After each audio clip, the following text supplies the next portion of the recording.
Hello students, welcome again. আজি তোমালোকৰ কাৰণে imperative sentenceৰ narration লৈ আহিছো. আগতে দুটা ভিডিও বনাইছিলো narrationৰ ওপৰত. যদি সেই দুটা চোৱা নাই চাই লবা, তেতিয়া এই কথাখিনি বুজি পাত সহজ হ'ব। আৰু তোমালোকে বহি এখন উলিয়াই লিখি লবা কথাখিনি, কাৰণ ইন ফিউচাৰৰ লাগিব, HSতো লাগিব বা কম্পিটিটিভ এক্সাম বিলাকতো লাগিব। গৰে imperative sentenceৰ narration জনাৰ আগতে imperative sentence মানে কি সেই বিষয়ে অলপ জানি ল। সবা একদম ইজি, অনুৰোধ, তাৰ পিছত অনুৰোধ, আদেশ, প্ৰস্তাৱসূচক বাক্যবিলাকক কি বুলি কোৱা হয়? ইম্পাৰেটিভ সেন্টেন্স বুলি কোৱা হয়। এতিয়া মই কেইটামান ৰুল লিখি লৈছো, ডাইৰেক্টৰ পৰা ইনডাইৰেক্ট কৰা ৰুল কেইটামান। সবা মই অসমীয়াত বুজাই দিম। The reporting verb is changed to order, command, advise, request, suggest, forbid, propose, beg, ask, etc. as per the meaning. মানে কি হয়, ৰিপৰ্টিং ভাৰ্ব বিলাক এই ভাৰ্ব কেইটালৈকে চেঞ্জ হয়। ইয়াতে তোমালোকৰ নতুন শব্দ চাগে ফৰবিড টু। ফৰবিড মানে হৈছে মানা কৰা। ফৰবিডৰ পাছ ফ্ৰম ফৰবেড, FORBAD। যদি ৰিপৰ্টিং ভাৰ্বটো পাছ ফৰ্মত থাকে তেতিয়া ফৰবেড লিখিব লাগিব। আৰু যদি তোমালোকে ধৰা মিনিংটো যদি বুজি পোৱা নাই, তেতিয়া তোমালোকে আক্স লিখিলেও ফুল না যায়, তেতিয়া আক্স লিখি দিবা। ধৰা ৰিকুৱেষ্ট কৰিছে নে, সাজেষ্ট কৰিছে নে, প্ৰপ'জ কৰিছে, যদি বুজি নোপোৱা তেতিয়া আস্ক লিখি দিবা। পাছ ফৰ্মত থাকিলে ইডি হ'ব, সকলোতে হেনুকা। তাৰপিছত নেক্সটটো আহিল দা টেন্স ৰিমেইন আনচেঞ্জ। ইয়াৰে টেন্সটো সলনি নহয়। ইনডাইৰেক্ট নেৰেশ্যনত টেন্সটোৰ সলনি নহয়। Use to before the verb, আৰু ভাৰ্বটোৰ আগত সদায় এটা কি লগাব লাগিব? টু লগাব লাগিব। চাবা ইয়াত এটা এক্সাম্পল লৈছো, he said give me some money please. ইয়াত চোৱা, ইম্পাৰেটিভ সেন্টেন্সত সদায় ভাৰ্বটো আগত আহে, প্ৰথমতে ভাৰ্বটো আহে। গতিকে এই ভাৰ্বটোৰ আগত কি লগাই দিব লাগিব? ইনডাইৰেক্ট কৰোতে এটা টু লগাই দিব লাগিব। In case of negative sentence, do is removed and to is placed after not. আৰু যদি নিগেটিভ থাকে, ধৰা ডু নট যদি থাকে, তেতিয়া কি হ'ব? নট টু হ'ব।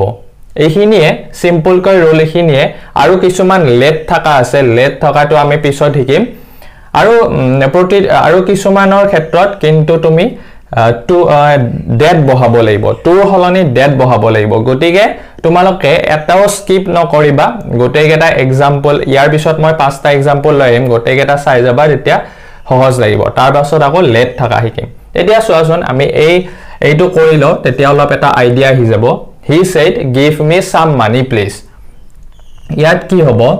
প্লিজ আছে, হয়নে? প্লিজ থকাৰ কাৰণে তোমালোকে গমে পাইছা যে এইটো ৰিকুৱেষ্ট কৰিছে, গতিকে হি ৰিকুৱেষ্টেড। যদি এইটো প্ৰেজেন্টত থাকিল হয়, তেতিয়া ৰিকুৱেষ্ট লিখিলো হয় অনলি। তাৰপিছত মই ক'লোৱে যে এটা টু আহিব, হি requested two.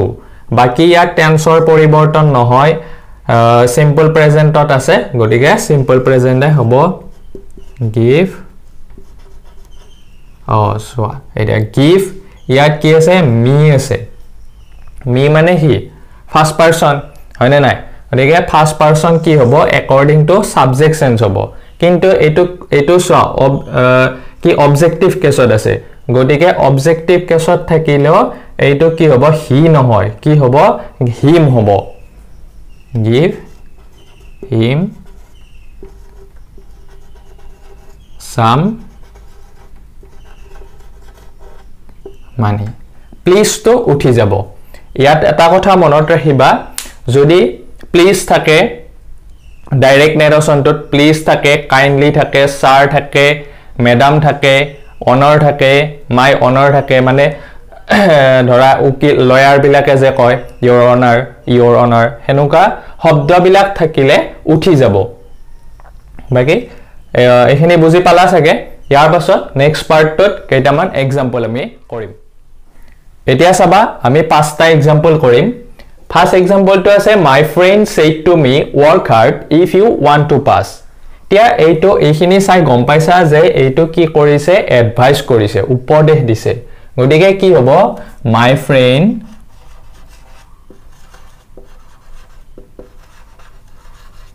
Advice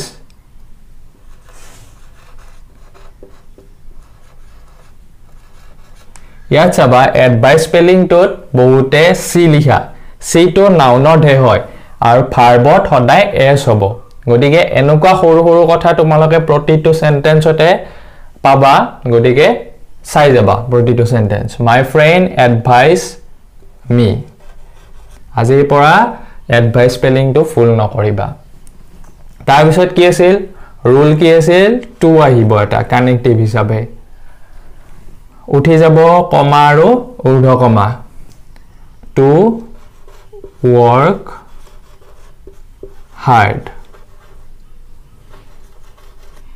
if to if এ থাকিব if এতিয়া চাবা you আছে হয়নে you to second person কি হ'ব according to object sense হ'ব গটিকে object কি আছে me আছে হয়নে নাই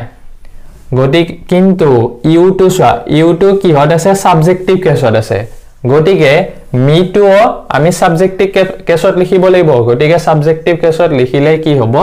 I হ'ব if I সাবা এইটো কি হ'ব want to wanted হৈ যাব দিয়া তোমালোকে প্ৰশ্ন আহিব তোমালোকৰ যে wanted কিয় হল মইতো কৈছিলো যে কি নহয় ইয়াৰে টেন্স তোৰ হলনি নহয় কিন্তু সোৱাচোন ইয়াতে ইম্পাৰেটিভ সেন্টেন্স কোনটো work hard to হে ইম্পাৰেটিভ সেন্টেন্স এই বাকিখিনি কি এটো এসাৰ্টিভ সেন্টেন্স গটিকে এসাৰ্টিভ সেন্টেন্স খিনিৰ টেন্স তো হলনি হ'ব ইম্পাৰেটিভ হৰ হে নহয় ইয়াত নহয় ইয়াত হ'ব assertive sentence to if I wanted to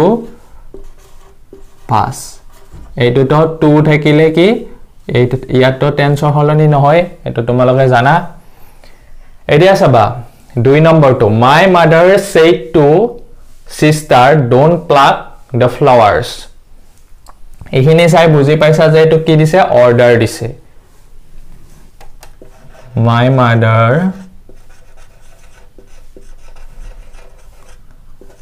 ordered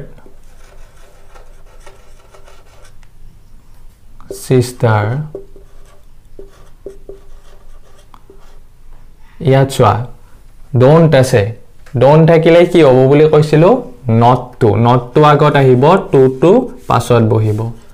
not to pluck the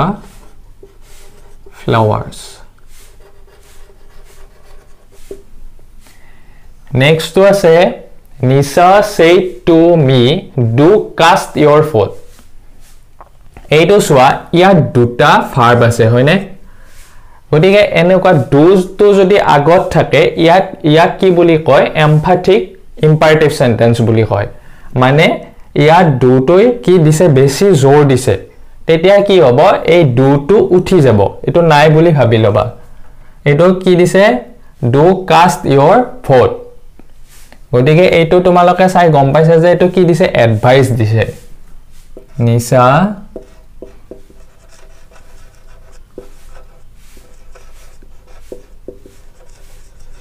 advise me to do to নাই বুলি ভাবি লোৱা cast do cast so your আছে your second person according to object ইয়াত কি আছে এইটো পজিটিভ কেছত আছে গটিকে কি হ'ব ইয়াতো পজিটিভ কেছ হ'ব my হ'ব do cast my foot for to saba my teacher said to me do your homework এইটো চোৱা কিন্তু এইটোত কি আছে এটাই আছে ভার্ব গটিকে এইটো তো simple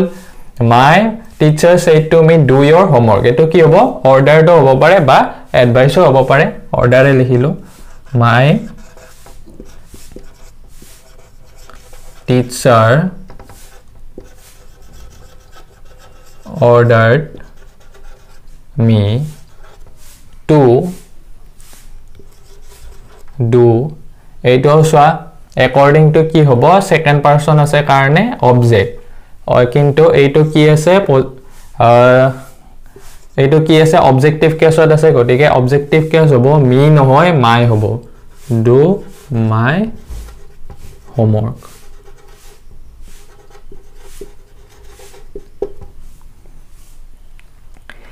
she said to me open the door will you এটো সোয়া হেখত এটা will you আছে মানে এটো কি টেক কোয়েশ্চন হৈ আছে এনেকুৱা বিলাকক কি বুলি কোৱা হয় ইম্পাৰেটিভ টেক কোয়েশ্চন বুলি কোৱা হয় তেতিয়া কি কৰিব লাগিব চাবা এটো কি কৰিছে she said to me open the door will you মানে সুধিছে তেতিয়া কি হ'ব ask হ'ব she asked me to ইয়াত চাবা এইটো যদি আছে যদিও আছে তোমালোকে এইটো চাই ভয় খাব নালাগে এইটো সম্পূৰ্ণ ৰূপে উঠি যাব টেক কোয়েশ্চন খিনি উঠি যাব গতিকে এইখিনি আছে বুলি ভাবিলোৱা to open the door she said to me open the door কি হ'ব she asked me to open the door এগেটা আছিল বুজি পাইছা সাগে এতিয়া আমি লেট থাকা বিলা শিকিম লেট থাকা বিলাকৰ ক্ষেত্ৰত অকমান ৰোল খিনি বেলেগ হয় গতিকে চাই যাবা ভিডিওটো এইটো পাৰ্টত আমি লেট থাকা বাক্য বিলা শিকিম লেট থকা বাক্য বিলা শিকাৰ আগতে এটা চাবাচোন আমি ফৰবিট ভাৰ্বটো কৈছিলো যে ফৰবিট মানে হৈছে মানা কৰা আৰু হেইটো কি হয় নেগেটিভ সেন্সত ব্যৱহাৰ কৰা হয় কিন্তু তাৰ মই এক্সাম্পলটো শিকাব পাহৰি গলো আগৰ পাৰ্টটোত গতিকে এই সেন্টেন্সটো চাবা আগতে 2 নম্বৰ এক্সাম্পলটো আছিল my mother said to sister don't pluck the flowers এটো কি লিখিছিলো আমি my mother ordered sister not to pluck the flowers এনেকো হ'ব ঠিক আছে কিন্তু আমি যদি ফৰবিট ভাৰ্বটো ইউজ কৰো তেতিয়া চাবা কেনেকুৱা হ'ব my mother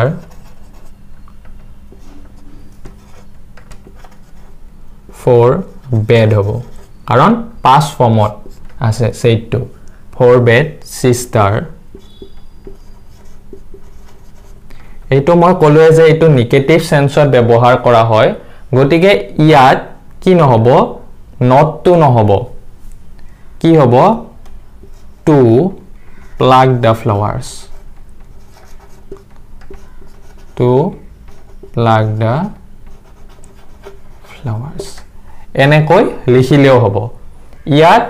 forbade ইউজ কৰাৰ পাছত এইখিনিত কি হ'ব পজিটিভ সেন্সত ব্যৱহাৰ কৰিব লাগিব ইয়াত আকৌ তুমি not ইউজ কৰিব নোৱাৰা গতিকে এইখিনি আছিল বুজি পালা সাকে এতিয়া আমি লেট হিম এইটো মই মুছি দিছো এতিয়া চাবা লেট টু দুটা অৰ্থত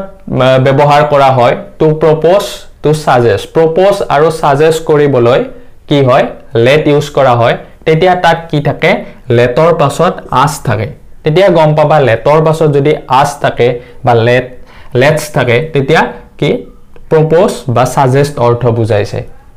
আৰু আন এটা অৰ্থ হল allow কৰা বুজাবলৈ let me বা let them তেতিয়া কি হ'ব allow হ'ব তেতিয়া কি হয় এটো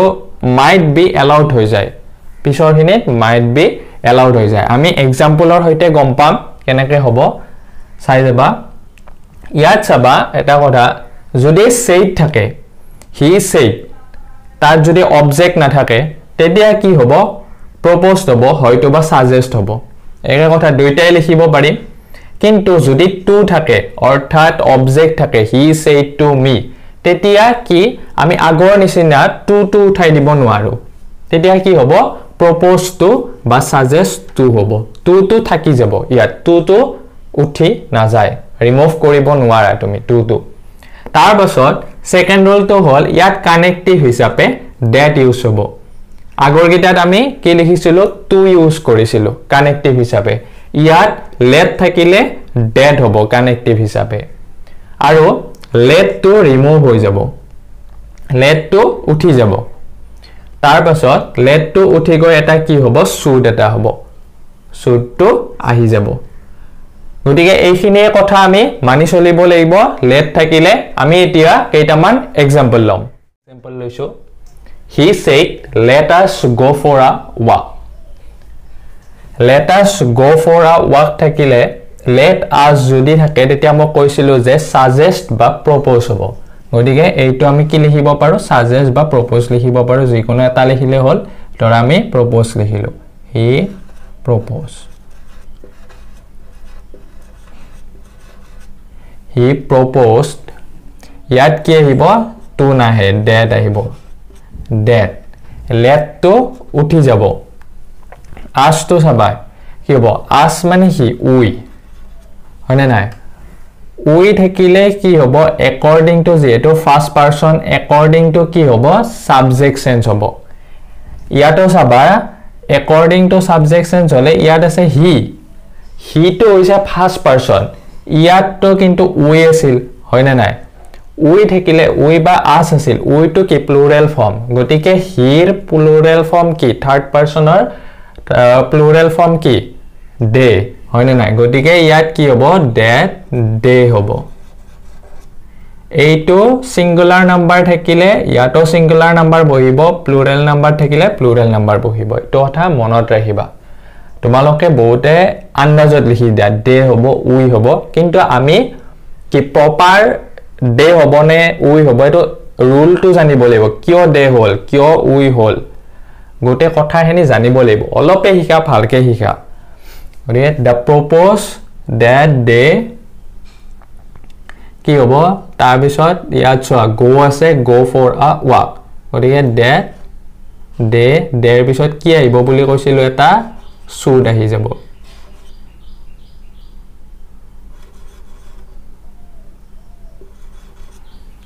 that they should go for a wow let to উঠি যায় should হয় আৰু should to দিব নাপাহৰিবা the boy said to his friend let us sing a song ইয়াতো কি আছে let us আছে us থাকিলে কি হ'ব propose বা suggest the boy এবাৰ আমি suggest লিখিম yes you the boy suggested ইয়াত চোৱা অবজেক্ট আছে অবজেক্ট থাকাৰ কাৰণে টু এটা আছে গতিকে আমি টু টু বহাব লাগিব the boy suggested to his friend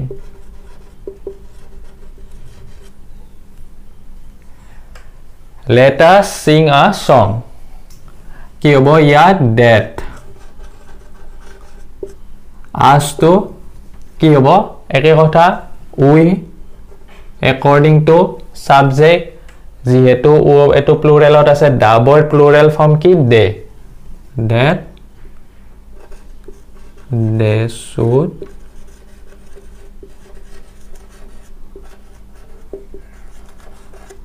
sing a song clear এইবাৰ আমি থাৰ্ড নাম্বাৰটো চাম সো থাৰ্ড নাম্বাৰটো এনেকুৱা এক্সাম্পল বিলাক মানে খুব হাই সেকেন্ডাৰী ফার্স্ট ইয়ারত বা সেকেন্ড ইয়ারত খুব আহি থাকে গতিকে এটো চাবা ইজি হয় দীঘল সেন্টেন্স দেখি ভয় হ'ব না লাগে let us play ludo now said Raju আকৌ ইয়াত আছে let's not she said তাই আকৌ ৰিপ্লাই তো দিছে গতিকে ইয়াত আমি প্ৰথম কথা কোনে এটো সাবজেক্ট কি আছে ৰাজু আছে ৰাজুই কি কৰিছে প্ৰপ'জ কৰিছে বা সাজেষ্ট কৰিছে ৰাজু সাজেষ্ট লিখিলো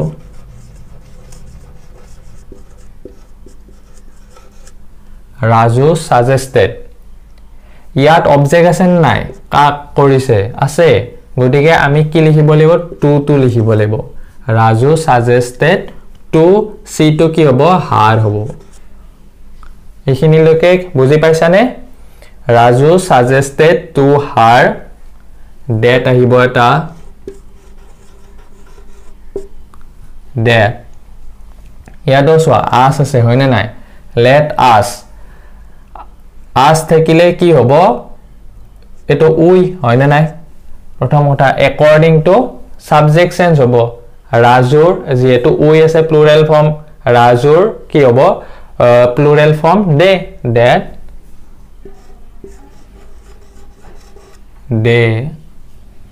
that they should এটা আহি যাব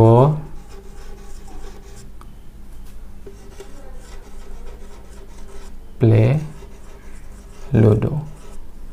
এইখিনিলৈকে প্ৰথম সেন্টেন্সটো হল এতিয়া চোৱা তাই লগালগ এটা নিগেটিভ কি দিছে ৰিপ্লে এটা দিছে গতিকে এইখিনিত কি হ'ব নিগেটিভ ৰিপ্লে দিলে চাবা তোমালোকে বাট লগাই দিবা বাট কোনে এটো সি হয় না নাই তাই দিছে বাট সি কি লিখিবা তোমালোকে অবজেক্টেড বা অবজেক্টেড লিখি কি লিখিব পাৰা she was against but she was against it বা she was against এনেকৈ লিখিব পাৰা এতিয়া 4 নম্বৰটো চাবা he said to me please let me do this ইয়াত তোমালোকে এটা কথা মন কৰিছে যে লেটৰ পিছত আস নাই কি আছে মি আছে লেটৰ পিছত যদি আস না থাকে তেতিয়া কি হ'ব ৰিপোৰ্টিং ভাৰ্বটো হয়তো অৰ্ডাৰ হ'ব হয়তো ৰিকুৱেষ্ট হ'ব হয়তো এডভাইস হ'ব মনত ৰাখিবা লেটৰ পিছত যেনেকৈ আস থাকিলে প্ৰপ'জ বা সাজেষ্ট হয় লেটৰ পিছত আস না থাকিলে অৰ্ডাৰ ৰিকুৱেষ্ট বা এডভাইস হয় এতিয়া তোমালোকে এটো কথা চাবা যে প্লিজ আছে হয় না নাই প্লিজ থাকিলে তোমালোকে গমে পাইছা যে ইয়াৰ মিনিংটো কি কৰিছে ৰিকুৱেষ্ট কৰিছে আৰু এটা কথা মন কৰিবা যে যদি অৰ্ডাৰ ৰিকুৱেষ্ট বা এডভাইস আমি লিখো ৰিপোৰ্টিং ভাৰ্বটো তেতিয়া আমি তাৰ পাছত টু বহাব নোৱাৰো সাজেষ্ট বা প্ৰপ'জ লিখোতে যদি অবজেক্ট আছিল তেতিয়া আমি কি বহাই দিছিলো টু বহাই দিছিলো কিন্তু ইয়াৰ ক্ষেত্ৰত তেনেকুৱা নহয় টু বহাব নোৱাৰা আগৰ নিচিনা he sabaito he requested me connective hisabe ki ahibo that ahibo that yat chua please thakile kindly thakile enuka shobdo bilak thakile uthi jay boli agote koisu ebilak remove kori dibo lage let to remove koribo lagibo তাৰ পাছত ইয়াত আছে কি মি আছে হয়নে না according to কি হ'ব subject sense হ'ব that he তাৰ পিছত কি হ'ব লেটৰ পিছত মি থাকিলে কি হ'ব might be allowed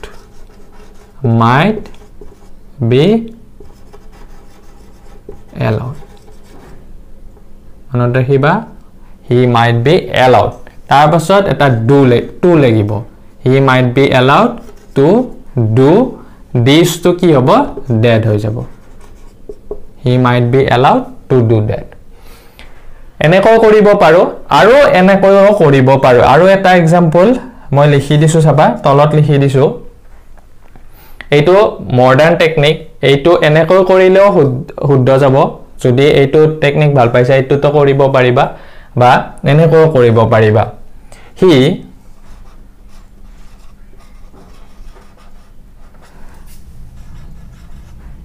he requested me যদি প্লিজ থাকে বা মানে ৰিকুৱেষ্ট কৰা থাকে তেতিয়া ইয়াত এটা ৰুল আছে যে তুমি কি কৰিব পাৰা টু বহাব পাৰা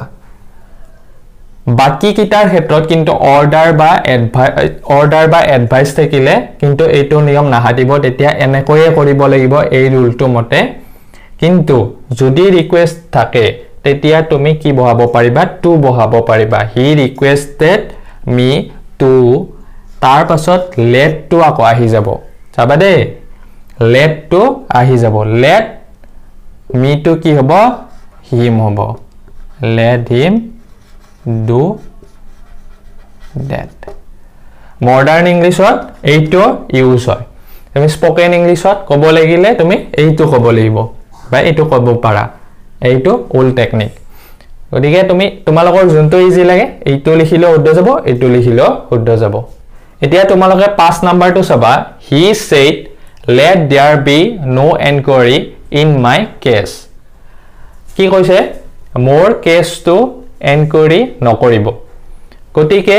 এইটো কি ৰিকুৱেষ্ট বুজাইছে গতিকে he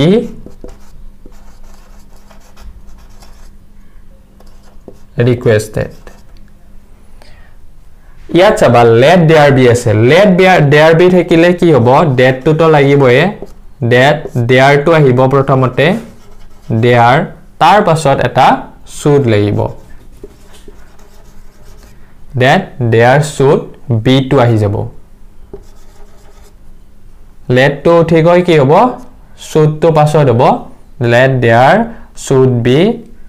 no inquiry in my case আছে ওদিকে কি হ'ব according to subject in his case এইখিনি আছিল বুজি পাইছা চাগে অলপমান টাফ বুলি একো কথা নাই তোমালোকে যেতিয়া প্ৰেক্টিস কৰি থাকিবা তেতিয়া গোটেই কথাখিনি ইজি লাগি যাব লিখি লৈছা চাগে গোটেই ৰুলখিনি এবাৰ চাবা এসপ্তাহমান যদি চাই থাকা এনে মনত থাকি যাব গতিকে এইখিনি আছিল ইয়াৰ লগত ইম্পাৰেটিভ সেন্টেন্সৰ লগত জড়িত কথা নেৰেচনৰ নেক্সট ক্লাছত আমি এক্সক্লামেটৰী সেন্টেন্সৰ নেৰেচন কৰিবলৈ শিকিম তেতিয়ালৈকে তোমালোকে যদি সাবস্ক্ৰাইব কৰা নাই চেনেলটো সাবস্ক্ৰাইব কৰিবা আৰু নেক্সট ভিডিওটো চাবা বুলি আশা থাকিল থ্যাংক ইউ